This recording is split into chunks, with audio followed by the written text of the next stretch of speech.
राधे राधे, जय श्री कृष्णा। आज हम पुरुषोत्तम मास में गुरुवार के दिन केले के पेड़ को सींचने की प्रमुख प्रमुख कहानियाँ सुनेंगे। इसमें हम गणेश जी की कहानी सुनेंगे, लक्ष्मी माता की कहानी सुनेंगे और केले के पेड़ को सींचने की पौराणिक सच्ची कहानी भी सुनेंगे।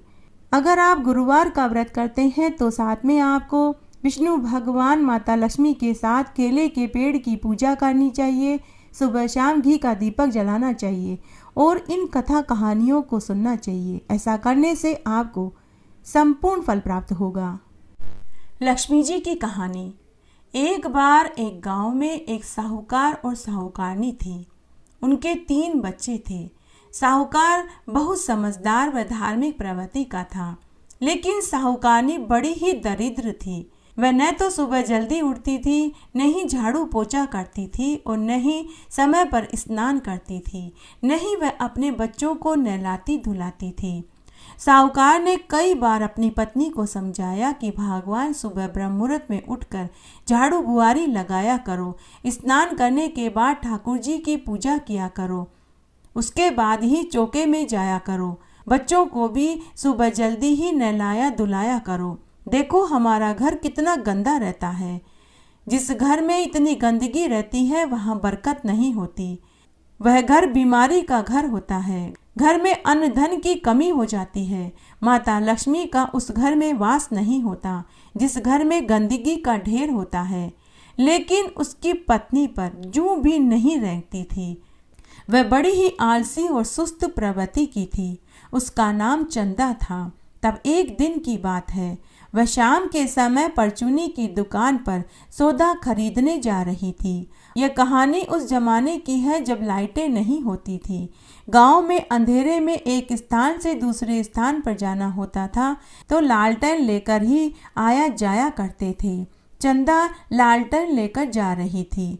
तब बैकुंठ में बैठी माता लक्ष्मी ने चंदा को सुधारने का निश्चय किया कि चंदा दिल की बुरी नहीं है, लेकिन वह सुस्त और आलसी है।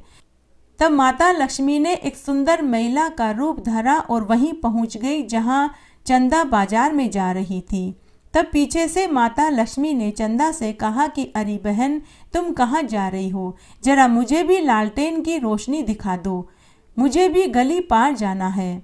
तब चंदा बोली, हाँ हाँ क्यों नहीं, आओ तुम भी मेरे साथ लालटेन की रोशनी में चलो। फिर चंदा उससे बोली कि बहन तुम कौन हो? पहले तुम्हें कभी गांव में नहीं देखा। तो माता लक्ष्मी जो सुंदर युवती के वेश में थी वो बोली कि बहन, मैं शहर से यहाँ अपनी बहन के आई हूँ। इस तरह दोनों पूरे रास्ते बातें करते हुए चलने लगी। दोनों में पक्की दोस्ती हो गई। तब माता लक्ष्मी चंदा से बोली कि बहन, तुम मुझे अपने घर नहीं बुलाओगी? तो चंदा ने कहा कि अरे बहन, तुम जरूर मेरे घर आना। ऐसा करना, कल सुबह 10 बजे के बाद आना। तब तक मेरे पति भी काम पर चले जाएंगे। हम दोनों सहेलियां बैठकर खूब बातें करेंगे। तब चंदा ने अपने घर का पता बता दिया। दूसरे दिन माता लक्ष्मी चंदा के घर ठीक समय पर पहुंच गई। घर की दुर्दशा देखकर माता लक्ष्मी चंदा से बोली कि अरे बहन, तुम घर की साफ सफाई नहीं करती हो क्या? तुम्हारा घर तो बहुत गंदा हो रखा है और तुम्हारे बच्चों ने भी बड़े ही गंदे और फटे पुराने कपड़े पहन रखे हैं। चौके में टूटे फूटे बर्तन, कप, गिलास रखे हैं। तब चंदा बोली कि बहन लक्ष्मी, मुझे साफ सफाई करना अच्छा नहीं लगता। तब माता लक्ष्मी बोली कि तुम एक बार मेरे कहने से घर को साफ करो, तुम्हें खुद अच्छा लगेगा। तब माता लक्ष्मी बताती गई और चंदा घर का काम करती गई। सबसे पहले माता लक्ष्मी ने चंदा से झाड़ू लगवाई, फिर पोछा लगवाया, फिर रसोई की साफ सफाई करवाई, चूल्हे को पीली मिट्टी से लीपने को कहा, फिर चौके में टूटे फूटे बर्तन हटवाए, अलमारी में से नए बर्तन निकलवाए, फिर बच्चों को नहलवाया, बच्चों को नए नए कपड़े पहनाए, उनके बालों में तेल लगवाया, उनके बाल बनवाए। इस तरह 4-5 दिन तक माता लक्ष्मी रोज चंदा के घर आती और उससे घर की साफ सफाई बोल बोल कर करवाती। 2-3 हफ्तों में ही चंदा को खुद भी अच्छा लगने लगा। चंदा का पति भी उससे खुश रहने लगा। इस तरह कब 1 साल बीत गया, चंदा को पता ही नहीं चला। घर में साफ सफाई रहने से घर में बरकत बढ़ गई। घर में अन्न धन के भंडार भर गए। पति का प्रमोशन हो गया। चंदा ने भी खूब जेवर बनवाए, बच्चों के और खुद के नए नए कपड़े खरीदे। चंदा की देवरानी और जेठानी चंदा की तरक्की देखकर उससे जलने लगी और वे दोनों मन ही मन सोचने लगी कि चंदा इतनी साफ सुथरी कैसे रहने लगी। घर की आर्थिक परिस्थिति भी मजबूत हो गई। तब एक दिन देवरानी जिठानी चंदा के घर आई और पूछने लगी कि अरे चंदा, तू तो बहुत गंदी रहती थी। न तो तू नहाती धोती थी, न ही झाड़ू पोछा करती थी, और न ही तू बच्चों को नहलाती धुलाती थी। हम सब तुझे कह कह कर थक गए थे। तूने कभी हमारा कहना नहीं माना, परंतु अब तू इतनी कैसे बदल गई? तेरे घर में तो रुपये पैसे की बाढ़ आ गई है। तब चंदा बोली कि मेरी एक सहेली है, उसका नाम लक्ष्मी है। वो रोज मेरे घर आती है और मुझसे घर की साफ सफाई करवाती है। उसी ने मुझे यह सब सिखाया। तब देवरानी जेठानी बोली कि ऐसी कौन सी सहेली है जो रोज आती है और रोज चली जाती है? किसी दिन तो उसे अपने घर पर रोक, हम भी तेरी सहेली से मिलना चाहते हैं। दूसरे दिन जब माता लक्ष्मी आई तब चंदा ने उन्हें जाने नहीं दिया और बोली कि बहन, मेरी देवरानी जेठानी मुझे ताना मार रही थी कि तेरी सहेली रुकती क्यों नहीं है। बहन, आज तो मैं तुम्हें जाने नहीं दूंगी। बहन, तुम इस चौकी पर बैठ जाओ। तब माता लक्ष्मी बोली कि बहन, मैं तो राजा महाराजाओं के घर ही नहीं बैठती हूँ, तेरे घर कैसे बैठूं? लेकिन चंदा ने हाथ पकड़कर माता लक्ष्मी को चौकी पर बैठा दिया। तभी माता लक्ष्मी ने साक्षात दर्शन दिए। चंदा माता लक्ष्मी के दर्शन पाकर उनके चरणों में गिर पड़ी और प्रणाम करने लगी। उस दिन से माता लक्ष्मी साहूकार के घर रहने लगी। उसके घर में अन्न धन के भंडार भर गए और चंदा साहूकारनी के ठाट बाट हो गए। उसके बाद वो रोज सुबह ब्रह्म मुहूर्त में उठती, झाड़ू पोछा करती, स्नान आदि करने के बाद ही चौके में जाती और भोग बनाकर माता लक्ष्मी के भोग लगाती। हे माता लक्ष्मी, जैसे आपने चंदा के घर में स्थायी निवास बनाया, उसका घर अन्न धन के भंडार से भर दिया, वैसे हमारा भी भरना। कहानी कहने वाले का, सुनने वाले का और हुक्कारा भरने वाले का। घटती हो तो पूरी हो तो परवान चढ़े, भूले बिसरे नाम तेरे भंडार में भरे। आइए अब हम पुरुषोत्तम मास में गुरुवार के दिन केले के पेड़ को सींचने की एक पौराणिक कहानी सुनते हैं। एक बार बहुत छोटा सा गांव था। उस गांव में एक वैश्य दंपति अपने बेटा बहू और एक कुंवारी लड़की के साथ रहते थे। वैश्य दंपति के बेटा बहू की शादी को अनेक बरस हो गए, लेकिन उन्हें संतान सुख की प्राप्ति नहीं हुई। तब एक बार जब पुरुषोत्तम मास का महीना आया तो वैश्य दंपति के बेटे की बहू केले के पेड़ को सींचने जाने लगी, तो वह अपनी कुंवारी ननद को भी साथ ले जाती। केले के पेड़ को सींचते और पूजा करते समय वह कहती, हे विष्णु भगवान, अगर आप मुझे एक पुत्र देंगे तो मैं अपनी कुंवारी ननद की शादी आपके साथ करवा दूंगी। इस तरह वह पूरे पुरुषोत्तम मास में केले के पेड़ को सींचने, पूजा करने और घी का दीपक जलाते समय ऐसा ही कहती रही। इस तरह पूरा पुरुषोत्तम मास का महीना बीत गया। तब केले के देवता ने सोचा कि इसने मुझसे पुत्र मांगा है और बदले में यह अपने ननद का विवाह मेरे साथ करवा रही है। मुझे भी देखना चाहिए कि यह अपनी ननद का ब्याह मेरे साथ कैसे कराती है, इसलिए इसकी मन्नत तो पूरी करनी ही पड़ेगी। 3 महीने के बाद भाभी को गर्भ ठहर गया और 9वें महीने में उसे एक सुंदर पुत्र पैदा हो गया। घर में खुशियां मनाई गई, मंगल गीत गाए गए। भाभी को पुत्र रत्न की प्राप्ति हो गई। भाभी तो अपना वचन भूल गई, लेकिन भगवान नहीं भूले। बेटा होने के बाद जब भाभी 1.25 महीने बाद पहली बार अपने बच्चे को लेकर मुंह उठने के लिए मायके में जा रही थी, तो वह उसी रास्ते से गई जिस रास्ते में वह केले का पेड़ था। पुराने जमाने में जब एक स्थान से दूसरे स्थान पर जाना होता था तो खेतों के मुंडेर पर पैदल पैदल जाते या फिर बैलगाड़ी या ऊंट गाड़ी में बैठ कर के जाते थे।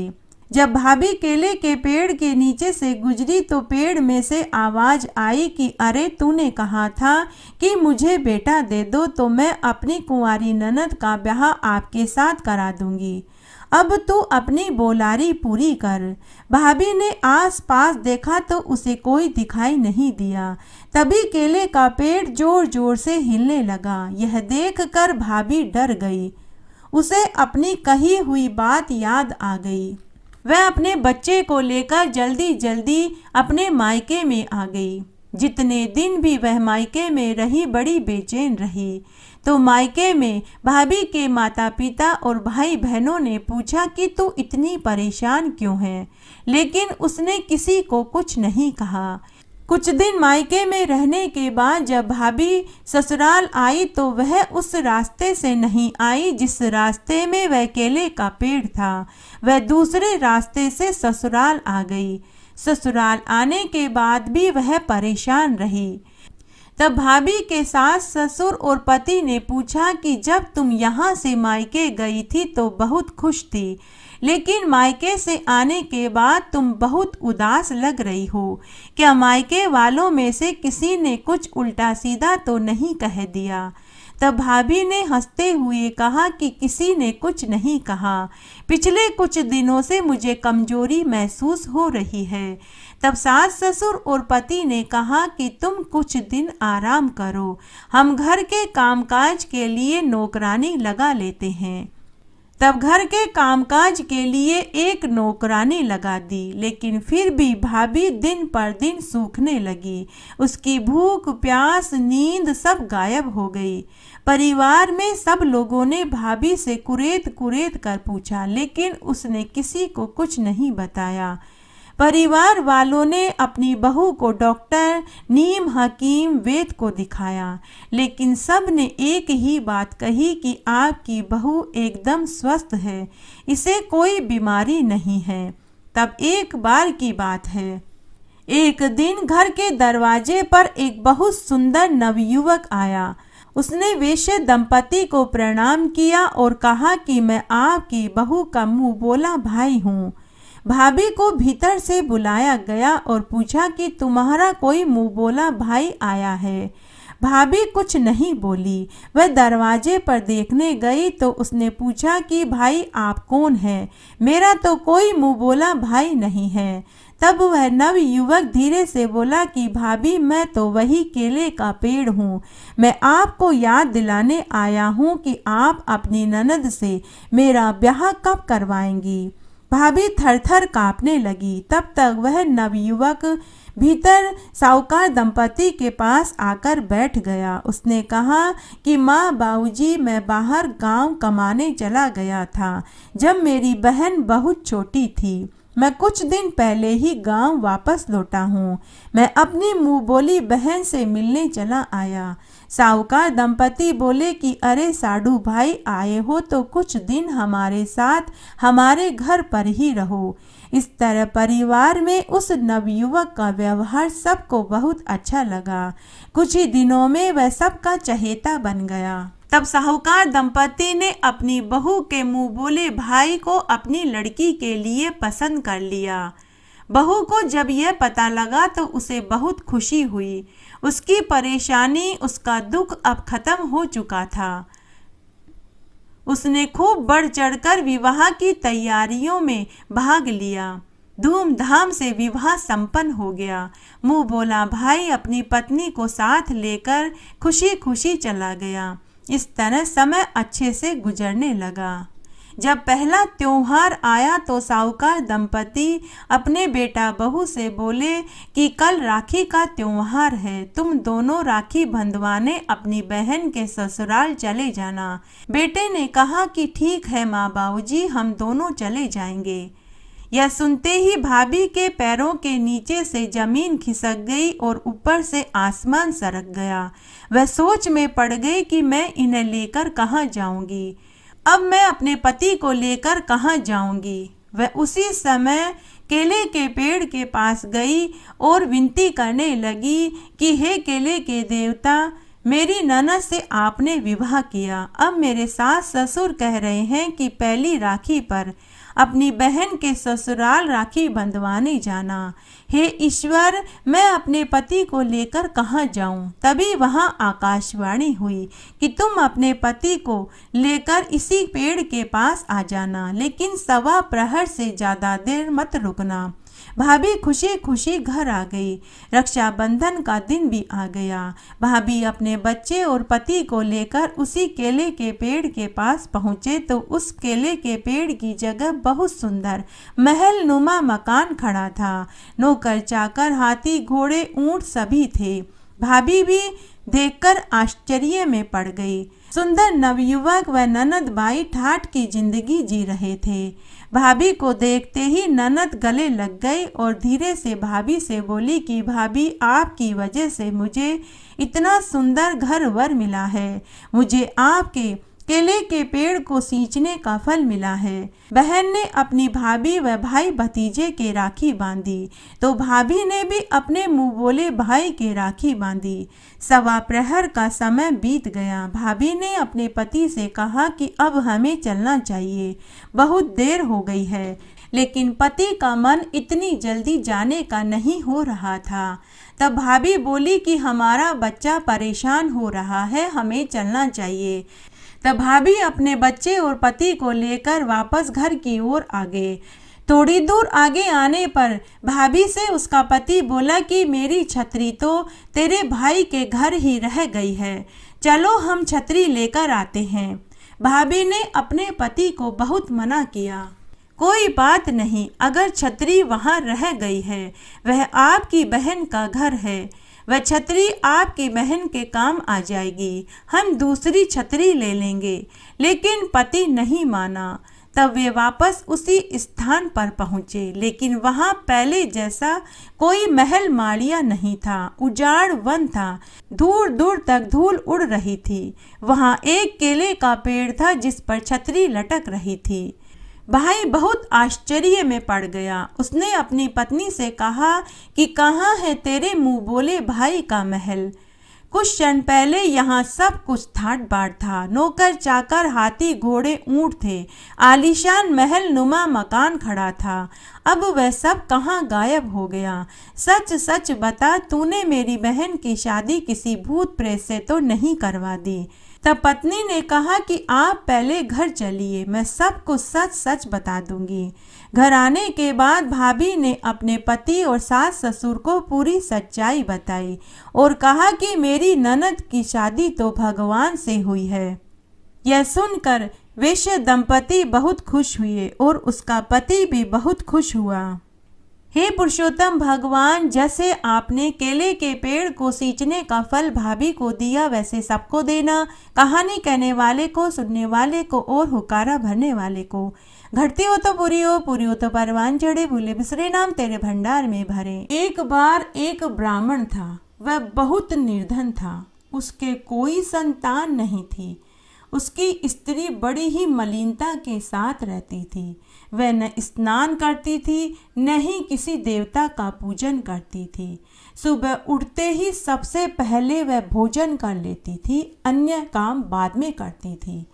ब्राह्मण इससे बहुत दुखी रहता था।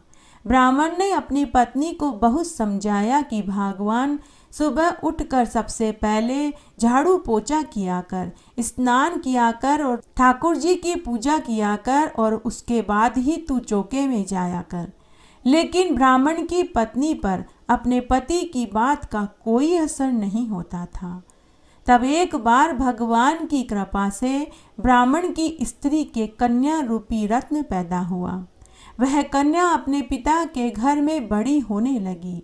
जब वह कन्या थोड़ी समझदार हुई तो वह भी अपने पिता की तरह सुबह जल्दी उठकर स्नान करती, विष्णु भगवान का पूजन करती और गुरुवार का व्रत करने लगी और केले के पेड़ की पूजा करने लगी। सुबह शाम घी का दीपक जलाने लगी। जब से उसने होश संभाला तब से घर का सारा काम वो ही करती थी। जब पूजा पाठ समाप्त करके स्कूल जाती तो अपनी मुट्ठी में जौ भरकर ले जाती और पाठशाला के मार्ग में डालती हुई जाती। जब पाठशाला से वापस शाम को आती तो उसी मार्ग से आती जिस मार्ग से उसने जौ डाले थे। तो उसे वे जो स्वर्ण के हुए मिलते, जिन्हें बीन कर वह घर ले आती। इसी से उनके घर में अन्न धन के भंडार भर गए। इसी से उनका गुजर बसर चल रहा था। तब एक दिन वह बालिका सूप में सोने के जौ को फटक कर साफ कर रही थी। तब उसकी माँ ने देख लिया और कहा कि बेटी, सोने के जौ को साफ करने के लिए तो सोने का सूप होना चाहिए। दूसरे दिन गुरुवार था। कन्या ने पुनः गुरुवार का व्रत किया, केले के पेड़ की पूजा करी और विष्णु भगवान से प्रार्थना करने लगी कि हे विष्णु भगवान, अगर मैंने आपकी पूजा पूरे सच्चे मन से की है तो आप मुझे सोने का सूप दीजिए। बृहस्पति देव ने उसकी प्रार्थना को स्वीकार कर लिया। रोजाना की तरह जब वह कन्या जौ फैलाती हुई पाठशाला में गई और जब लौटकर जौ बीन रही थी तो उसे विष्णु भगवान की कृपा से सोने का सूप मिला, जिसे लेकर वह घर आ गई। अब वह सोने के सूप में सोने के जौ को साफ करने लगी, परंतु उसकी माँ का तो वही ढंग रहा। तब एक दिन की बात है, ब्राह्मण की वह कन्या सोने के सूप में सोने के जौ को फटक कर साफ कर रही थी। उसी समय उस नगर का राजा का पुत्र उनके घर के आगे से निकला। वह उस कन्या के रूप और कार्य को देखकर मोहित हो गया। उसने महल में आकर भोजन और जल त्याग दिया और उदास होकर बैठ गया। जब राजा को इस बात का पता चला तो राजा अपने मंत्रियों के साथ अपने पुत्र के पास गए और बोले कि बेटा, तुम्हें किस बात का कष्ट है? किसने तुम्हारा अपमान कर दिया? जो भी कारण हो वह मुझे कहो, मैं वही करूँगा जिससे कि तुम्हें प्रसन्नता मिले। अपने पिता की बात सुनकर राजकुमार ने कहा कि पिताजी, मुझे आपकी कृपा से किसी बात का दुख नहीं है। किसी ने भी मेरा कोई अपमान भी नहीं किया, परंतु मैं उस लड़की के साथ विवाह करना चाहता हूँ जो सोने के सूप में सोने के जौ फटक कर साफ कर रही थी। यह सुनकर राजा और मंत्री दोनों को महान आश्चर्य हुआ। राजा ने अपने पुत्र से कहा कि बेटा, इस तरह की कन्या का पता तुम ही लगाओ, मैं उसके साथ तुम्हारा विवाह जरूर करवा दूंगा। राजकुमार ने उस लड़की के घर का पता मंत्री को बताया। उसके बाद मंत्री उस लड़की के घर गए और ब्राह्मण की कन्या का विवाह राजकुमार के साथ धूमधाम से संपन्न हो गया।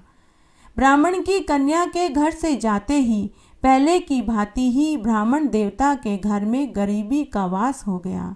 अब भोजन के लिए भी अन्न बड़ी मुश्किल से मिलता था। एक दिन दुखी होकर ब्राह्मण देवता अपनी पुत्री के पास गए। बेटी ने पिता की दुखी अवस्था को देखा तो अपनी माँ का समाचार पूछा। तब ब्राह्मण ने सारा हाल कह दिया। कन्या ने बहुत सा धन देकर अपने पिता को विदा कर दिया। इस तरह ब्राह्मण का कुछ समय सुखपूर्वक व्यतीत हुआ। कुछ दिन बाद फिर से उनके घर में गरीबी का वास हो गया। ब्राह्मण फिर अपनी कन्या के पास गया और सारा हाल कहा तो कन्या बोली कि पिताजी, आप माताजी को यहाँ लेवा लाओ, मैं उन्हें अमीर होने की पूरी विधि बता दूंगी, जिससे कि हमारे घर की गरीबी दूर हो जाएगी। ब्राह्मण देवता अपनी पत्नी को साथ लेकर अपनी पुत्री के घर गया। बेटी अपनी माँ को समझाने लगी कि माँ, तुम प्रातः काल उठकर सबसे पहले स्नान करना, फिर विष्णु भगवान का पूजन करना, हमारे घर की दरिद्रता दूर हो जाएगी। परंतु उसकी माँ ने अपनी बेटी की एक नहीं सुनी। प्रातः काल उठकर अपनी पुत्री के बच्चों के झूठन को खा लिया। यह देखकर पुत्री को बहुत क्रोध आया। तब एक दिन बेटी ने अपनी माँ को एक खाली कोठरी में बंद कर दिया।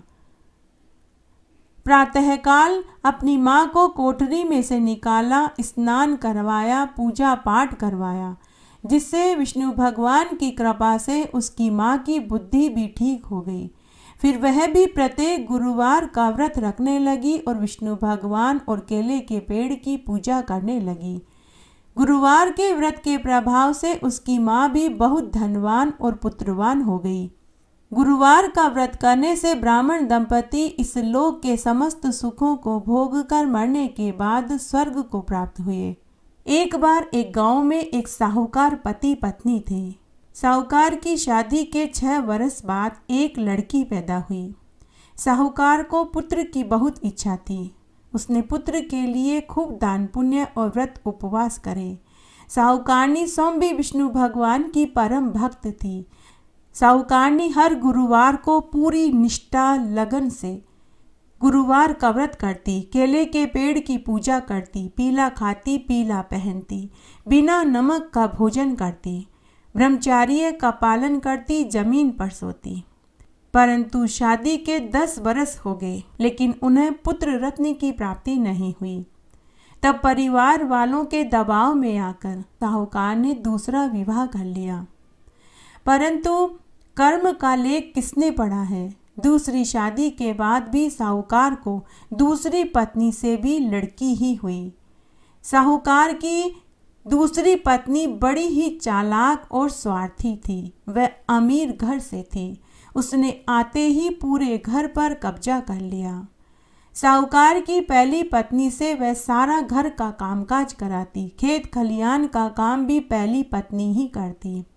साहूकार की पहली पत्नी ने अपनी बेटी को भी बृहस्पतिवार का व्रत झिलवा दिया और कहा कि बेटी, इस व्रत को तू हमेशा करना। यह व्रत मुझे तेरी दादी ने झिलवाया था।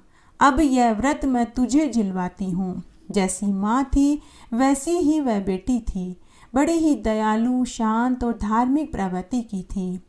धीरे धीरे साहूकार की पहली पत्नी का स्वास्थ्य गिरने लगा। तब एक रात्रि को साहूकार की पहली पत्नी को एहसास हो गया कि वह मरने वाली है। उसने विष्णु भगवान को याद किया और कहा कि हे विष्णु भगवान, मैंने आपकी पूजा पूरी ईमानदारी, निष्ठा, लगन से करी है। मेरी मरने के बाद मेरी बेटी की जिम्मेदारी आपको ही उठानी है। अब आप ही इसका ध्यान रखना। ऐसा कहकर वह मृत्यु को प्राप्त हो गई।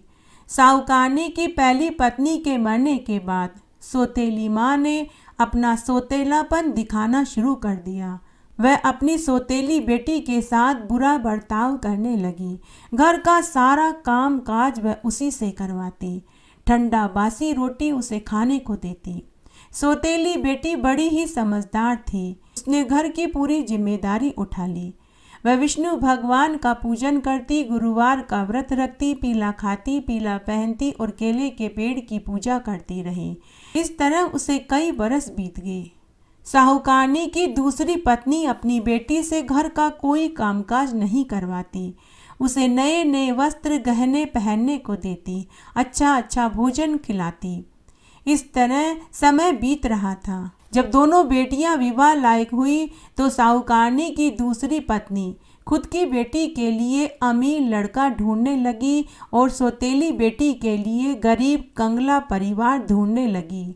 तब इसे संयोग ही कहें कि उस नगर का राजा स्वयं के लड़के के लिए एक सुसंस्कृत समझदार लड़की ढूंढ रहा था। तब एक मंत्री ने राजा को सलाह दी कि महाराज, हम राजकुमार के विवाह के लिए स्वयंवर रचाते हैं और गांव की सभी कुंवारी लड़कियों को स्वयंवर में बुलवाते हैं। जो लड़की सबसे सुंदर और गुणवान होगी उसी से हम राजकुमार का विवाह करेंगे।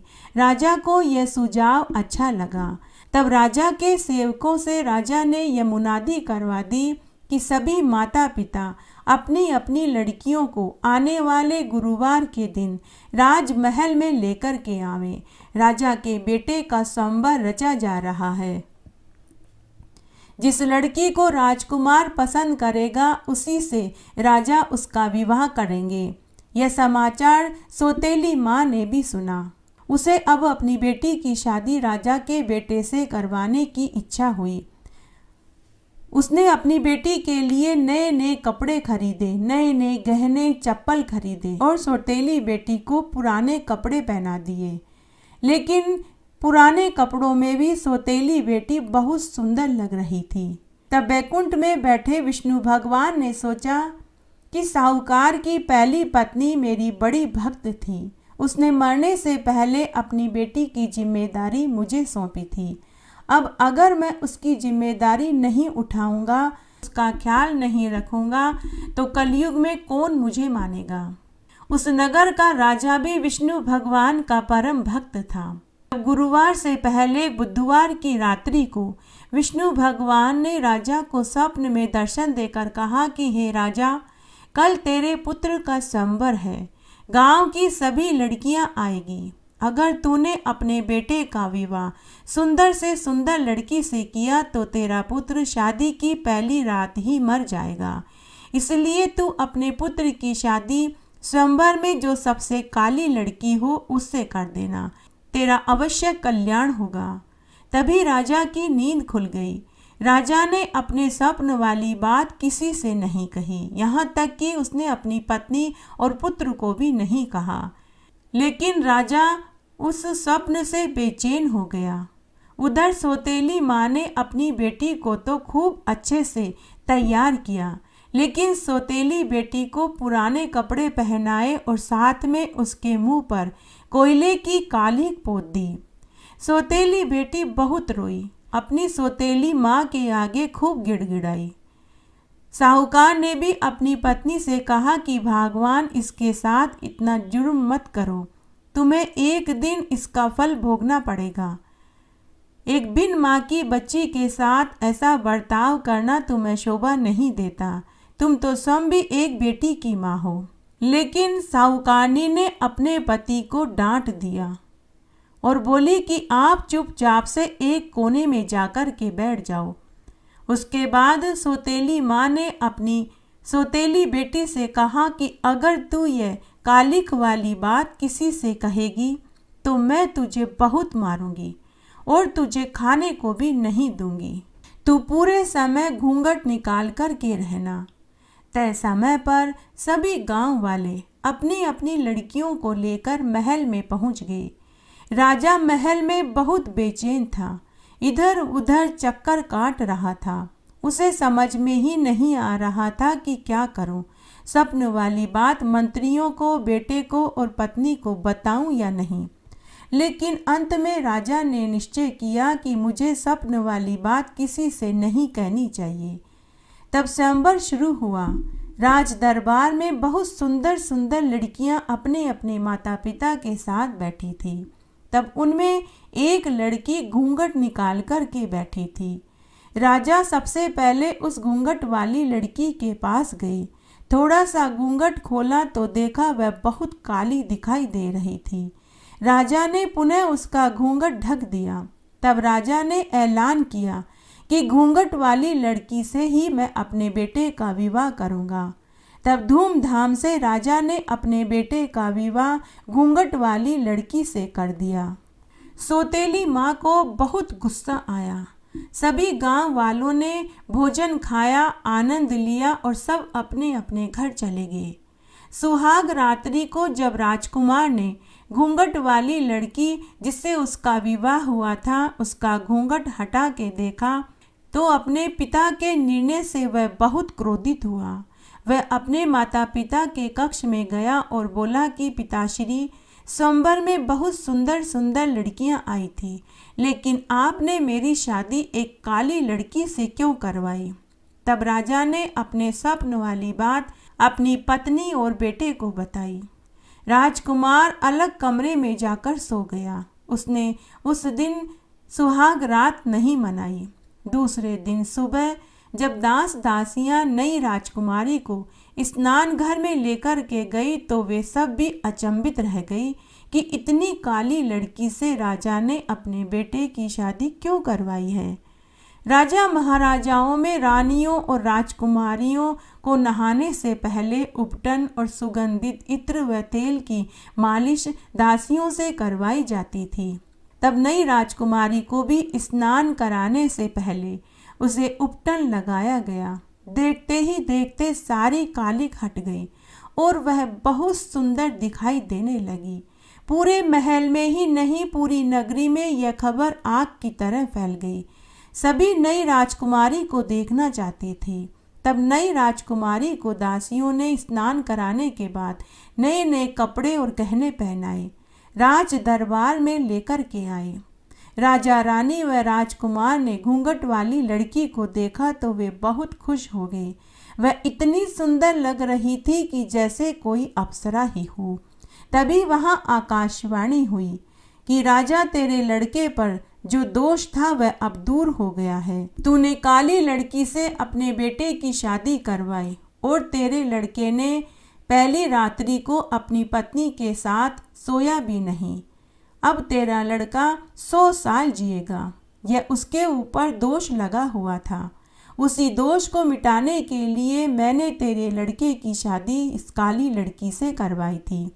उसके बाद राजा रानी ने अपनी नई बहू से उसकी कालिक वाली सच्चाई जाननी चाहिए। तब उसने अपनी सौतेली माँ की पूरी सच्चाई बताई। राजा ने उसकी सौतेली माँ को दंड देना चाहा, लेकिन सौतेली बेटी ने ऐसा करने से राजा से विनती करी कि आप मेरी सौतेली माँ को दंड मत दीजिए। उसके बाद राजा ने पूरी नगरी में ये ढिंढोरा पिटवा दिया कि सभी कुंवारी लड़कियों को गुरुवार का व्रत करना चाहिए, केले के पेड़ की पूजा करनी चाहिए, इससे अच्छा घरवर मिलता है। गणेश जी की कहानी। एक बार की बात है, एक गांव में एक ब्राह्मण दंपति थे। ब्राह्मण गणेश जी का परम भक्त था। रोज सुबह ब्रह्म मुहूर्त में उठता, तालाब पर स्नान आदि से निवृत्त होकर घर आता और गणेश जी की पूजा पाठ करता था। तब एक बार की बात है, ब्राह्मण को अपने यजमान के यहाँ पूजा पाठ करने के लिए बाहर गांव जाना पड़ गया। तो वह अपनी पत्नी से बोला कि भगवान, मुझे कुछ दिनों के लिए बाहर गांव पूजा पाठ करवाने जाना है। मेरे पीछे से मेरे गणेशा को तुम अच्छे से नहलाना धुलाना, कपड़े पहनाना, घी का दीपक जलाना, सुबह शाम भोग लगाना और सुबह शाम आरती करना। तो ब्राह्मणी ने हामी भर दी। ब्राह्मण के जाने के बाद ब्राह्मणी सुबह जल्दी उठी, घर आंगन की झाड़ू बुहारी करी, स्नान आदि करने के बाद कुएं पर से साफ जल भरकर लाई, मंदिर में से गणेश जी की प्रतिमा को उठाकर लाई और घर के आंगन में चौकी पर प्रतिमा को बैठाया और जल का चरा खड़ खड़ करके गणेश जी के ऊपर उड़ेल दिया और बोलने लगी, सुन सुंडाला ढूंढ ढूंढाला, ओछी पीढ़ी मस्तक मोटा कान, हे गणपति देव आप बड़े बलवान। और फिर रगड़ रगड़ कर तौलिए से पोंछा, फिर सुंदर सुंदर कपड़े पहनाए, माथे पर केसर का तिलक लगाया और बोली कि देखो गणेश जी महाराज, मेरे पति बाहर गांव गए हैं। कुछ दिनों तक अब मैं ही आपकी सेवा पानी करूंगी। अब मैं भोजन बनाने जा रही हूँ, आप खाना खाने के लिए चौके में ही आ जाना। फिर ब्राह्मणी ने भोजन बनाया, थाली में भोजन परोस दिया और जोर जोर से आवाज़ लगाने लगी, सूंड सुंडाला ढूंढ ढूंढाला, ओछी पिंडी मस्तक मोटा कान, हे गणपति देव आप बड़े बलवान। हे गणेश जी महाराज, चौके में आ जाइए और भोजन खा लीजिए, मुझे और भी बहुत काम करने हैं। इस तरह ब्राह्मणी ने कई आवाज़ें लगाई। तब गणेश भगवान ने मन ही मन सोचा कि यह ब्राह्मणी तो बड़ी ही भोली है, इसका कहना तो मानना ही पड़ेगा। तब गणेश भगवान ने एक छोटे से बच्चे का रूप बनाया और चौके में जाकर चौकी पर बैठ गए और भोजन खाकर वापस मूर्ति में चले गए। इस प्रकार अब रोज ऐसा ही होने लगा। जब 8 दिन के बाद ब्राह्मण वापस घर आया तो ब्राह्मण ने आते ही अपनी पत्नी से पूछा कि अरे भगवान, मेरे पीछे से मेरे गणेश जी की अच्छे से देखभाल करी थी या नहीं। तब ब्राह्मणी बोली कि अजी आप चिंता क्यों करते हैं, रोज थाली भर कर रोटी सब्जी रखती थी। खुद गणेश जी भगवान आते थे और पूरी थाली का भोजन खाकर पानी पीकर वापस मूर्ति में चले जाते थे। ब्राह्मण को ब्राह्मणी की बात पर विश्वास नहीं हुआ। ब्राह्मण ने कहा कि अरे बावली हुई है, गणेश भगवान तो भाव के भूखे होते हैं। मैंने बालकपन से गणेश जी की पूजा पाठ करी है, गणेश भगवान ने मुझे कभी दर्शन नहीं दिए, तुझे कहाँ से देंगे। तो ब्राह्मणी ने कहा कि अगर आपको विश्वास नहीं है तो आप गेहूं के कोठे के पीछे छिप कर देख लेना। उसके बाद ब्राह्मणी ने भोजन बनाया, थाली में भोजन परोस दिया और रोज की तरह बोली, सुन सुंडाला ढूंढ डंडाला ओछी पींडी मस्तक मोटा कान, हे गणेश भगवान आप बड़े बलवान। तभी गणेश भगवान बालक रूप में मूर्ति से बाहर आए, भोजन खाया, पानी पिया। जैसे ही जाने लगे तो ब्राह्मण गेहूं के कोठे के पीछे से निकलकर आया और गणेश जी के चरणों में गिर पड़ा और बोला कि हे गजानन जी महाराज, मैंने पूरी उम्र आपकी सेवा करी, आपने कभी मुझे दर्शन नहीं दिए, लेकिन मेरी पत्नी ने 7-8 दिन आपकी पूजा करी तो आपने न केवल उसको दर्शन दिए बल्कि उसके भोग को भी स्वीकार किया। हे गजानन जी महाराज, मेरी पूजा पाठ में क्या त्रुटि रह गई जो आपने मुझे कभी दर्शन नहीं दिए। तब गणेश भगवान ब्राह्मण से बोले कि अरे ब्राह्मण देव, तूने मुझे सिर्फ पत्थर की मूर्ति समझा, लेकिन तेरी घरवाली ने मुझे जीता जागता इंसान समझा, इसीलिए मैंने उसे दर्शन भी दिए और उसके भोग को भी स्वीकार किया। तब भगवान ने ब्राह्मण दंपति को धनवान और पुत्रवान होने का आशीर्वाद दिया और अंतर्ध्यान होने से पहले उनके घर को ठोकर मारी तो उनका घर नौखंडी महल में बदल गया। घर में जगह जगह धन दौलत के ढेर हो गए। कुछ महीनों के बाद ब्राह्मणी को गर्भ ठहर गया और उसे एक सुंदर पुत्र की प्राप्ति हुई। हे गजानन जी महाराज, जैसा आशीर्वाद आपने ब्राह्मण दंपति को दिया वैसे सबको देना, कहानी कहने वाले को, सुनने वाले को और हुक्कारा भरने वाले को। घटती हो तो पूरी हो तो परवान चढ़े, भूले बिसरे नाम तेरे भंडार में भरे। इस तरह आज हमने सावन अधिक मास में गुरुवार को केले के पेड़ को सींचने की प्रमुख सच्ची पौराणिक कहानियाँ सुनी। आशा करती हूँ आपको यह जरूर पसंद आएगी। मेरे साथ बने रहने के लिए आपका धन्यवाद। आगे आने वाली कथा कहानियों के लिए भी आप इसी तरह मेरे साथ बने रहें। धन्यवाद।